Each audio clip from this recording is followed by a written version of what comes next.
ঈদের আগে সেই চিরচেনা দৃশ্য, ঘরমুখো মানুষের ঢল, চোখে মুখে আনন্দ আর অপেক্ষার উত্তেজনা।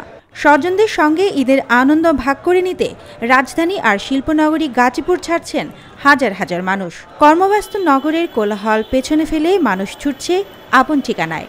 তবে সেই যাত্রার পথে রয়েছে কিছু ভোগান্তিও, সড়কে ধীরগতি, যানজট আর কিছু পুরনো অভিযোগ। বৃহস্পতিবার সকাল থেকেই গাজীপুরের ব্যস্ততম ঢাকা ময়মনসিংহ ও ঢাকা টাঙ্গাইল মহাসড়কে গাড়ির চাপ বাড়তে শুরু করে। টঙ্গী থেকে গাজীপুর, চান্দনা চৌরাস্তা এসব পয়েন্টে যানবাহনের গতি মন্থর হয়ে পড়ে। মূলত যাত্রী ওঠানো নামানো আর পার্কিংয়ের বিশৃঙ্খলার কারণে এই ধীর গতি দেখা দিয়েছে। এদিকে চন্দ্রা ত্রিমোড় এলাকাতেও ঢাকা টাঙ্গাইল মহাসড়কে গাড়ির চাপ স্পষ্ট। তবে স্বস্তির কথা হলো, মহাসড়কের অধিকাংশ অংশে সেই চিরাচরিত যানজটের দৃশ্য নেই। অনেক যাত্রী জানাচ্ছেন, তুলনামূলক স্বস্তিতেই তারা গন্তব্যের পথে রওনা দিতে পেরেছেন। গার্মেন্টস শ্রমিকদের বড় অংশ এখনও ছুটিতে যাননি।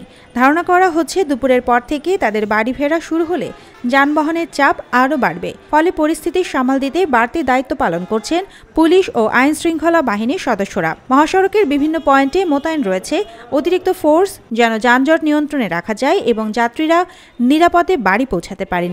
এদিকে Gazipur metropolitan police commissioner doctor Nazmul Karim Khan আশ্বস্ত করেছেন, এবারের ঈদেও মানুষ স্বস্তিতেই বাড়ি ফিরতে পারবে।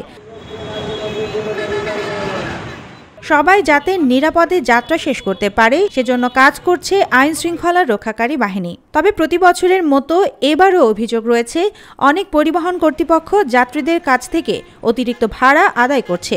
ভোগান্তি বাড়লেও ঈদে প্রিয়জনের সঙ্গে দেখা হবে এই আনন্দেই চাপ সামলাচ্ছেন যাত্রীরা। সুবর্ণা মেইজাবিন, দেশকাল নিউজ।